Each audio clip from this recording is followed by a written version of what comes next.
చాలా మంచి. Okay, next నీ చెయ్యి ఎప్పుడు ఎలాగంటే సాయంత్రం వరకు మన ప్రోగ్రామ్ రన్ అవుతూనే ఉంటది కదా. కూడా నేను చేయించానండి పాలెంగిలో కూడా.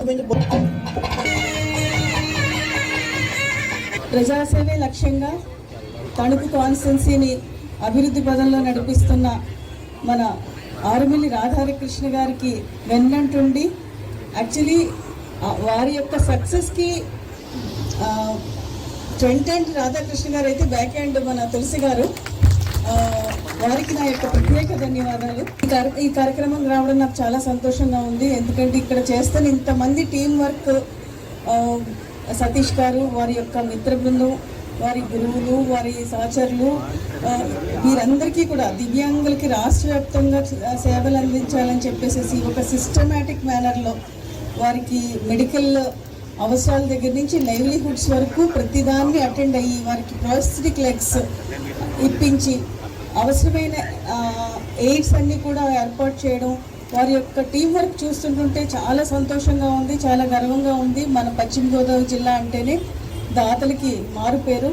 అయితే డబ్బులు ఇచ్చేసేసి ఒక పని చేయండి అని చెప్పడం ఒక రకమైతే, ఇలాగ ముందుండి నేను అన్నీ కూడా చేస్తాను, చేసి చూపిస్తాను అనేది ఇప్పుడు సతీష్ గారు వారి మిత్ర బృందం చేస్తున్నది యువతకి విద్యార్థులకి కూడా ఒక ఆదర్శకరమైన కార్యక్రమం చేస్తూ ఉన్నారు. స్వామి వివేకానంద చెప్తారు, ఎవరైతే పరుల కోసం బతుకుతున్నారో వాళ్ళే నిజమైన మనుషులు, వాళ్ళదే నిజమైన జీవితం అని చెప్పేసి, ఎవరైతే వారి కోసం బతుకుతారో వాళ్ళు అసలు బతికున్నా కూడా చనిపోయినట్టు అని చెప్పేసి ఆశించకుండా కేవలం వారు కోల్పోయిన స్నేహితుల్ని అనుక్షణం గుర్తు చేసుకుంటూ వారి యొక్క పేరు సమాజంలో చిరకాలం ఉండాలన్న ఉద్దేశంతో వాళ్ళలో చిరునవ్వులు చూడాలి, వారి కష్టాన్ని కొంతన్నా తగ్గించాలి అని చేస్తున్న వారు చేస్తున్న ఈ సేవలు అమోఘమైనవి, ఆదర్శవంతమైనవి.